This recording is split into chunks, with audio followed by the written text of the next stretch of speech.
Live from New Delhi, you're watching DD India Global. We'll get you top stories from India and the region. I'm Tanvi Taneja, and for news from the rest of the world, I'm joined by my colleague in London, John Beaver. Thanks, Tanvi. Coming up, the International Criminal Court has opened an office in Ukraine. North Korea's leader has visited a factory making Russian fighter jets, and the head of Thailand's progressive Move Forward party has resigned. But first, the headlines.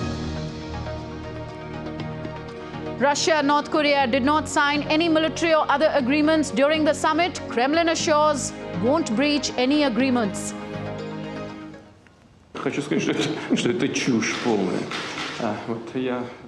We are not going to violate anything, but of course, we will look for opportunities to develop Russian-North Korean relations.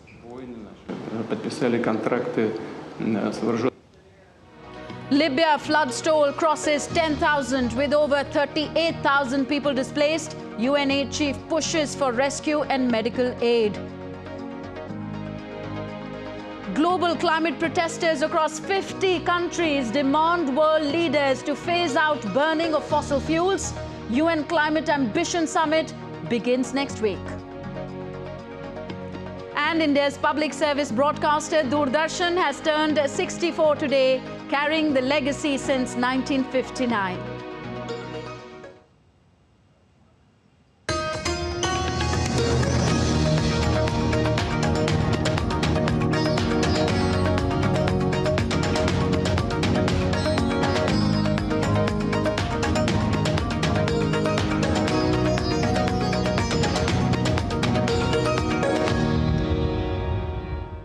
Starting today's DD India Global with updates coming from Libya first. At least 10,000 people have been killed in Libya, with over 38,000 people displaced after a flood swept away buildings and wiped out as much as a quarter of the eastern coastal city of Derna. A report. Relief and rescue operations are in full swing. Libyans from across the country have driven through all front lines to deliver aid. Rescue teams have been arriving from Egypt, Tunisia, the United Arab Emirates, Turkey and Qatar. 2 planes of the German Air Force arrived in Benghazi on Thursday, carrying relief material.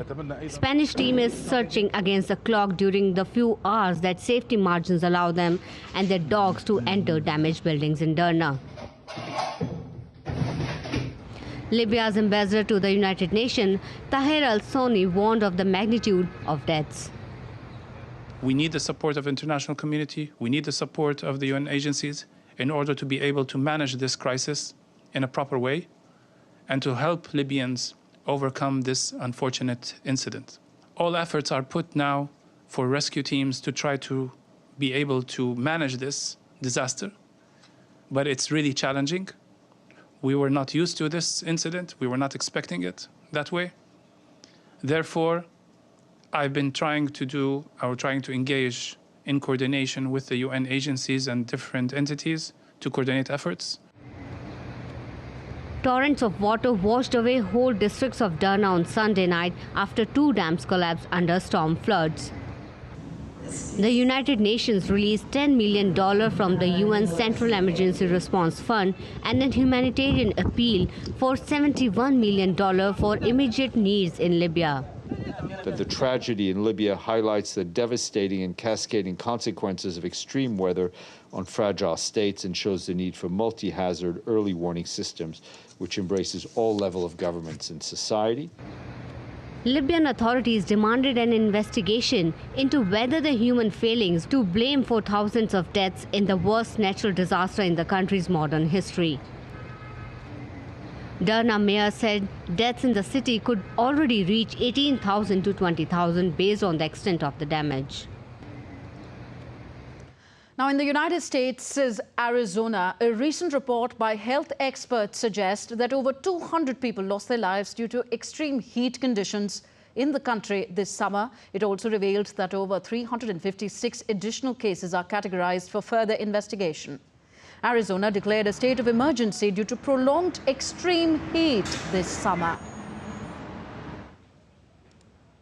It's been very, very unfortunate I hope this is a wake-up call for us to do something about it, because we all predict that it's going to be very hot next July and August, and we need to do something better for our people in Arizona. Almost 3,000 people have died in the earthquake that hit Morocco on Friday.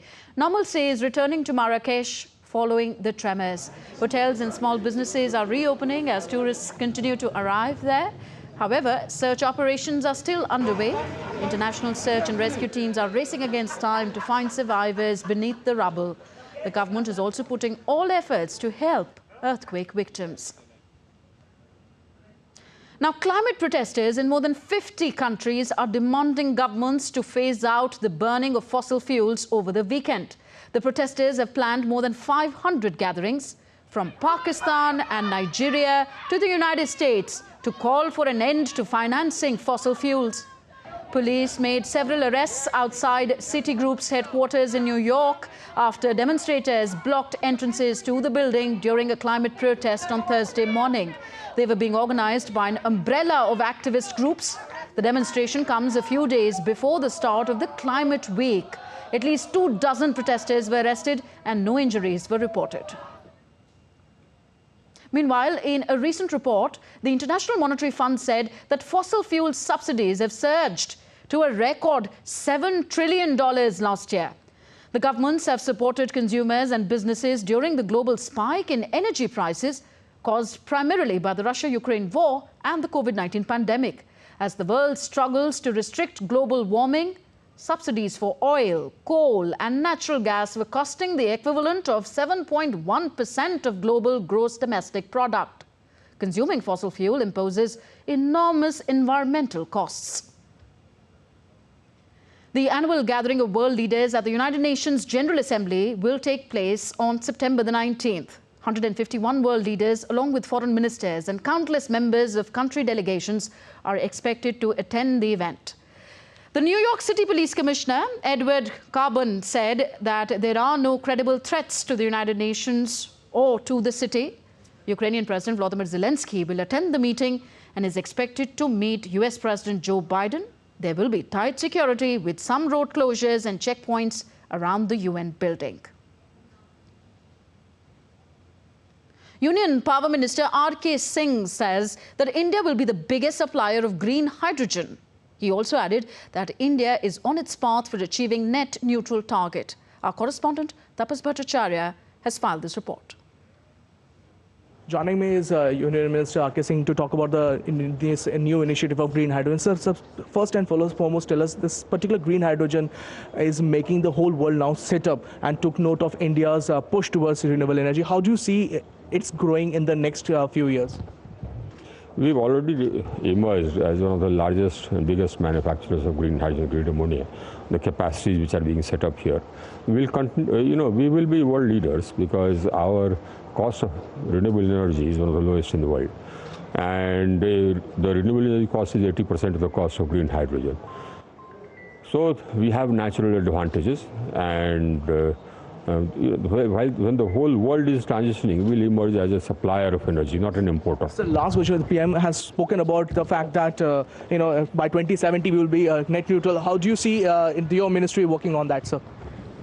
We are already well ahead of that. You see, we already have about 43% of our capacity coming from non-fossil sources.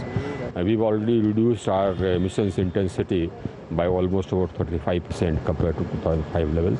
So we are already well ahead of that. So that was Union Minister saying that India is currently well on course to become net neutral by 2070, and the major push towards that is on the green hydrogen energy.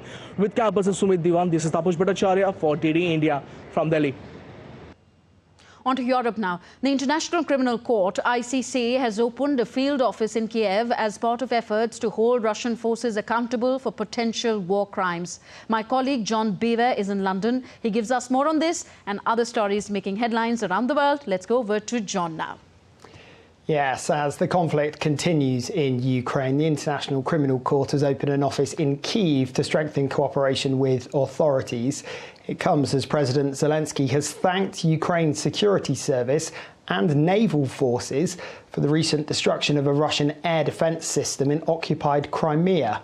Elsewhere, Ukrainian officials have ordered the evacuation of civilians from a southern region of the country. DD India's Raul Upadhyay has more.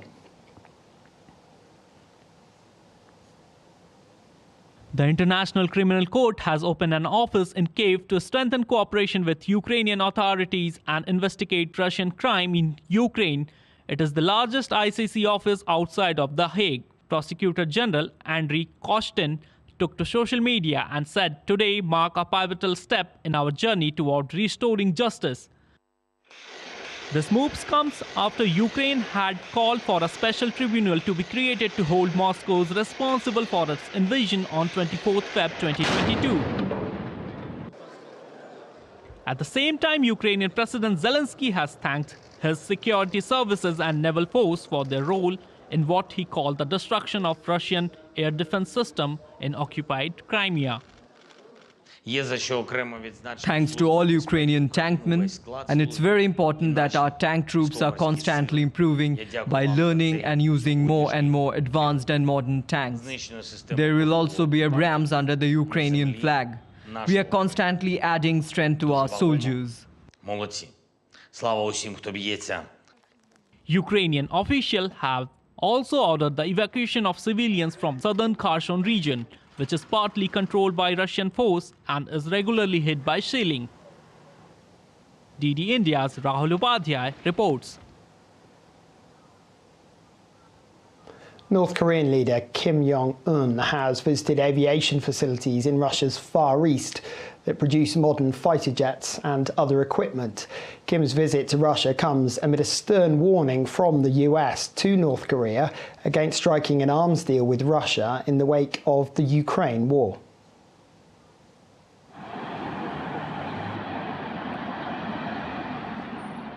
The exclusive motorcade seen in this far eastern Russian city was carrying one of the most watched people these days, the North Korean leader Kim Jong Un. He arrived here to take a tour of 2 fighter jet manufacturing facilities which were sanctioned by the West over the Russia's ongoing war with Ukraine. The North Korean Supremo also visited a space launch facility along with Russian President Vladimir Putin. The 2 leaders held a summit on Wednesday where they discussed military matters. Putin also accepted Kim's invite to visit North Korea.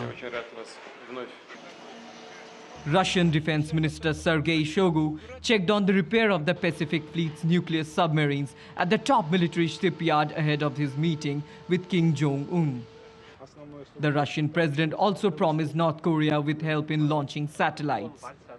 In return, Kim said Moscow had his full support in its sacred fight with the West. While Putin and Kim were toasting to their friendship, the US and its allies appeared to be troubled by the military cooperation between the 2 countries. When you see Kim Jong Un vowing to provide full, unconditional support for Russia's so-called sacred fight to defend its security interests, which of course is not what it's doing with respect to the war in Ukraine, that of course is troubling.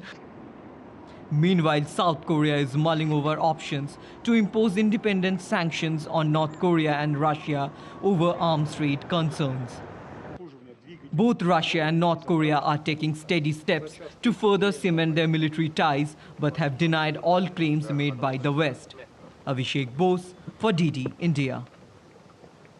Well, it's reported Russia and North Korea did not sign any agreements on military matters or on any other areas during Kim Jong-un's visit to Russia this week. President Putin, however, reiterated that Moscow wishes to deepen its relationship with Pyongyang.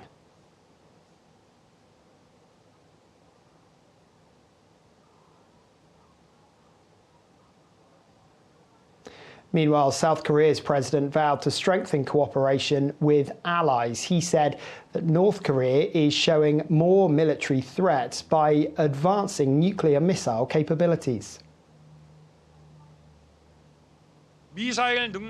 North Korea is explicitly showing more military threats by advancing nuclear missile capabilities and openly mentioning about striking the Republic of Korea. Furthermore, the communist forces, their followers and anti-state forces are threatening our liberal democracy by false manipulation and propaganda.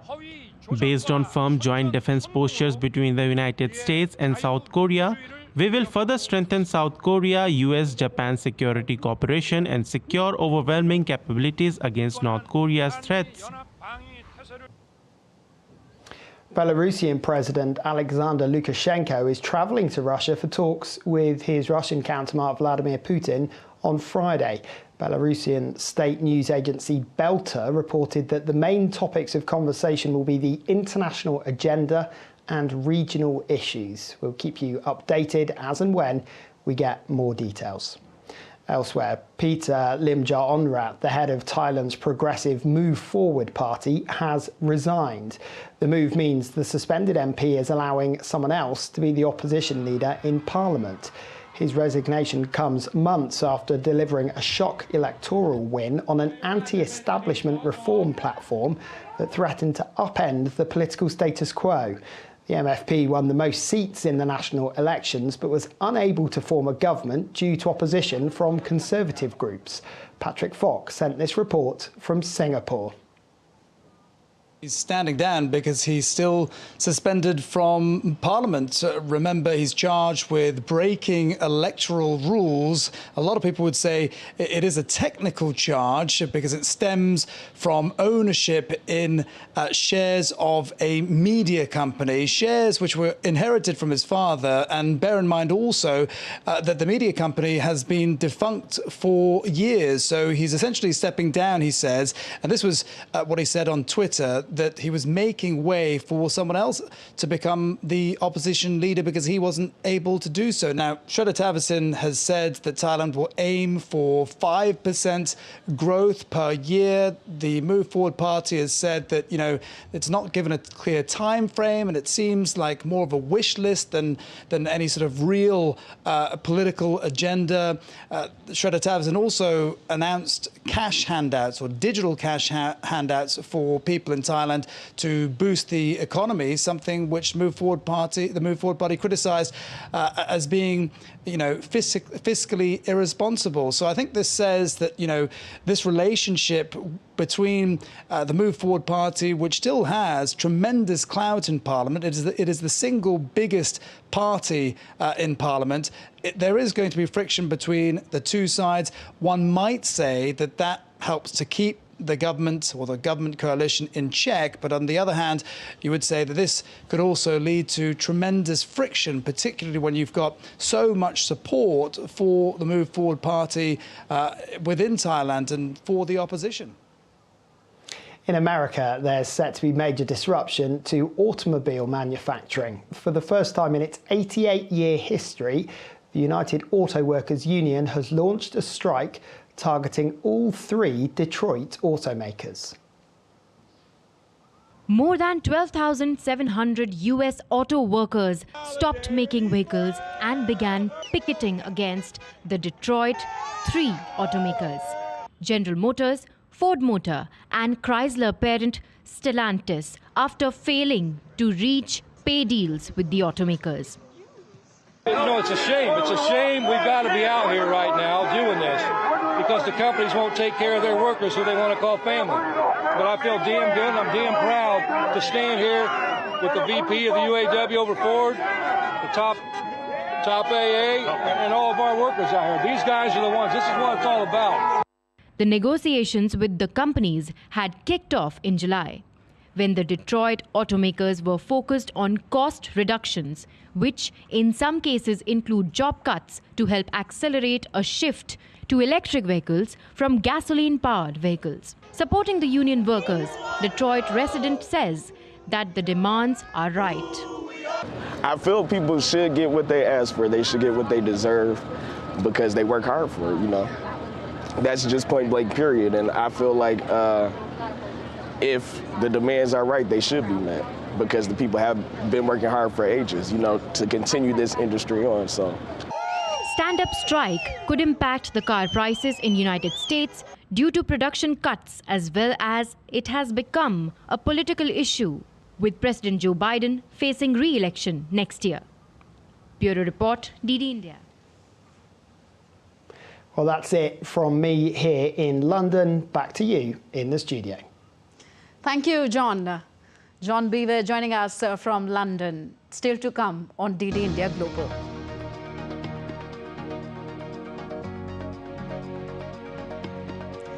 Apple to update iPhone 12 software in France to settle the row over radiation exposure limits. And India's public service broadcaster Doordarshan is celebrating 64 years of public service broadcasting, carrying the legacy since 1959.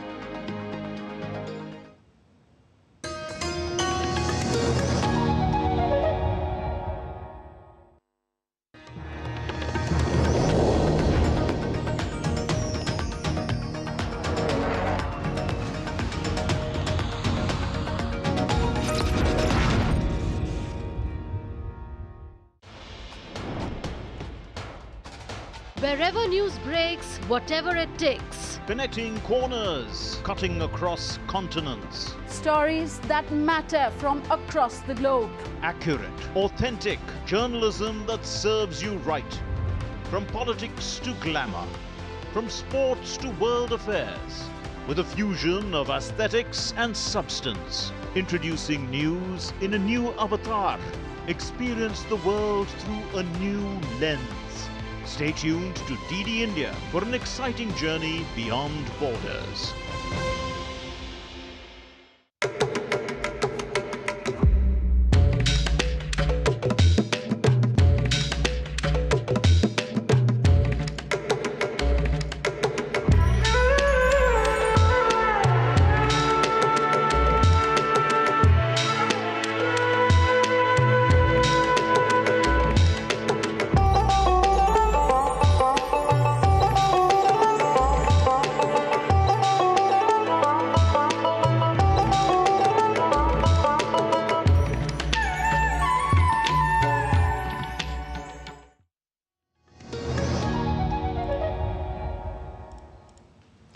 Welcome back. You're watching DD India Global. I am Tanvi Taneja. More news from India now. 2 army officers who were killed in line of duty in Anantnag encounter in India's North Union territories of Jammu and Kashmir in India has laid to rest these officers in their native places today. People gathered in large numbers to pay their final respects to Colonel Manpreet Singh and Major Ashish Dhonchak. Meanwhile, encounter is still underway in Anantnag district 2 days after 3 army personnel and a senior police officer were martyred. Security forces have ramped up counter-terror operations in Anantnag with high-tech surveillance systems like drones and quadcopters and state-of-the-art weaponry and equipment and being used to monitor the area.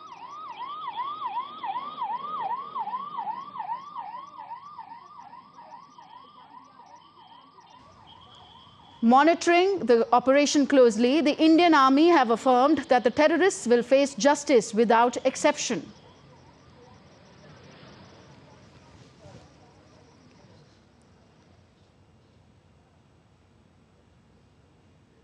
And our correspondent Shabir Dar joins us from Srinagar now. Shabir, this joint operation by the Indian Army and the Jammu and Kashmir Police has now extended beyond 48 hours. What is the latest that you have? Yeah, as you rightly said, that the operation is going on from last 48 hours. It is, it has been split up. The combing operation and, the joint operation with the Army and J&K Police to actually pinpoint the hold of terrorists who are hiding in the dense forest, which is a treacherous terrain, very difficult for the Army and police to actually see where these terrorists are hiding. But the modern gadgetry and weapons are being used, including the high-end drones, to pinpoint the terrorists. So it is believed that they are hiding in some hideout or in a cave in the in a forest, Gadol forest, which is like a hilly terrain, high up terrain. And as it has been, the operation has been going on since Wednesday. In the initial encounter, we lost 3 brave officers in the in this operation, and the Army and police senior officers are monitoring it. Modern and high-end gadgetry and weapons are being used actually to ensure that the terrorists are brought to justice in less span of time.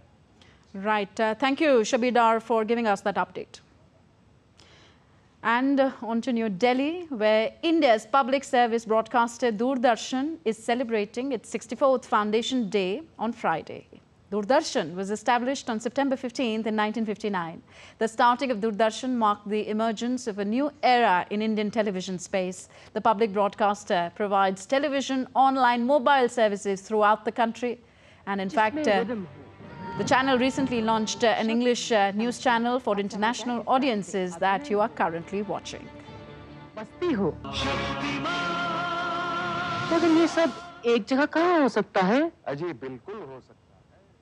Now let's take a look at other stories making news around the world.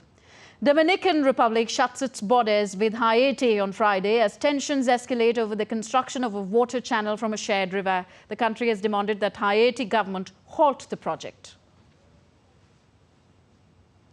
Authorities in Mexico have found 350 migrants crammed and dehydrated inside a trailer. The migrants, which include women and children, are from Guatemala, Ecuador, Honduras and El Salvador. They have been sent to facilities run by the Mexican government. Venezuelan President Nicolas Maduro said that elevation of the China-Venezuela relationship marks a new chapter for bilateral relations as he visits the country. He added, both sides are committed to working together to make joint progress and promote shared and inclusive development. The multinational tech company Apple says that they will issue a software update for iPhone 12 users in France to end a row with French regulators that ordered the suspension of the phone's sale due to radiation exposure limits. The French government has welcomed the move. Belgium government will also review potential health risks. Apple has contested that the French radiation findings, these French radiation findings, saying that the iPhone 12 was certified by multiple international bodies as compliant with global standards. So with that, it's a wrap in DD India Global today. Do let us know your thoughts on the news of the day. You can connect with us on Facebook, X, formerly Twitter, and Instagram at DD India Live. We will be back with more news as it breaks here on DD India. I am Tanvi Taneja from all of us here in New Delhi. Thanks for watching. Namaskar.